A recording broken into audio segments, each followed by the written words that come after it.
শুভ সন্ধ্যা বন্ধুরা, কেমন আছে সবাই? আশা করি ভালো আছো। তোমাদের ভালোবাসাতে আমিও ভীষণ ভালো আছি। তো প্রথমেই আমি সরি বলে দিই, কারণ আমি যে ব্লগটা এখন ছাড়তে যাচ্ছি সেটা হচ্ছে দুর্গাপুজোর ভাসান। কী করব বলো, কত লেট হয়ে গেল না?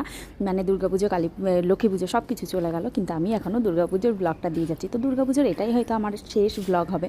তো দেখো, আমি ভাসানের পথে যাচ্ছি। তোমাদের সঙ্গে তো পুজোটা শেয়ার করেছি, কিন্তু ভাসানটা তো শেয়ার করিনি বলো। তো এখানে বক্স চলছিল, কিন্তু বক্সের আওয়াজটা আমি মিউট করে দিয়েছি, যেহেতু আমার কপিরাইট চলে আসতে পারে।